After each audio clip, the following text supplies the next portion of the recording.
Welcome back to the Stephen A. Smith Show. Let me transition to a subject off the world of sports.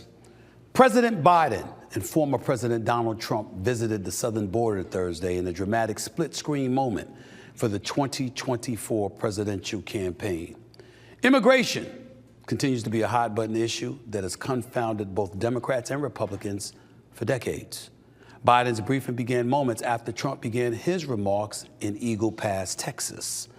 Biden thanked border agents and said he would get them more resources, quote, come hell or high water. Biden then made a direct appeal to Trump, asking him to join him in telling Congress to pass the bill, which was tanked after Trump rallied his allies in Congress against it. Biden said, quote, we need to act, end quote, adding that Republicans in Congress needed to, quote, show a little spine, end quote. Trump's national press secretary hit back, saying, quote, instead of shifting the blame on everyone but himself, Joe Biden should take responsibility for the border crisis, deaths, and destruction that his policies have caused. You see, we got to pay attention to a couple of things. Immigration has been a huge issue for decades, as I just pointed out, both Republican and Democratic administrations. So when you have a president saying the Republicans need to show a little spine, what you're basically saying is you ain't gonna get a damn thing done, but they're to blame. Trump turns around, he does the same thing. The Republicans step back because they know he's the one that's got the pulse of the people on the right at this particular moment in time. They point the finger at the Democrats. Everybody's pointing the finger of blame. Nobody's getting a damn thing done. What you show up to the border for? To posture? To show up for the cameras? To act like you're trying to do something? Trump was in office for 4 years. Immigration issues were not resolved.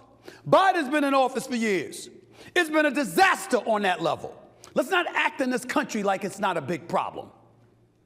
We've got illegal immigration raving through this country as we speak. Thousands upon thousands of people coming into the country illegally.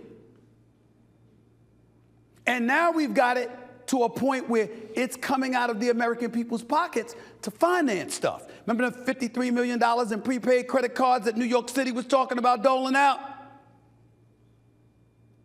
This is the kind of stuff that we're talking about. We see Governor Abbott in Texas. We see the links he's going through, and the Biden administration and those guys are butting heads over the constitutionality of the policies he's trying to implement to avoid his borders from being flooded. And the state of Texas clearly doesn't have a problem with them, for the most part. It's a whole bunch of arguing going on, and the election is going to be manipulated because of it. But when is something going to actually get done? You know the answer to that question? Practically never. Until a crisis happens where nobody can duck for cover or point the finger of blame in one direction or the other. It's gotten ridiculous.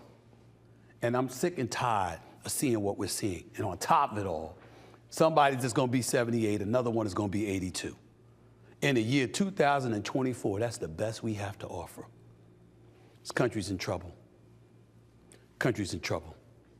For now, I'm going to move on to tweets, and I'm going to try to enjoy my weekend despite the nonsense that we got to discuss from time to time, okay? But I'll be back to more of that next week.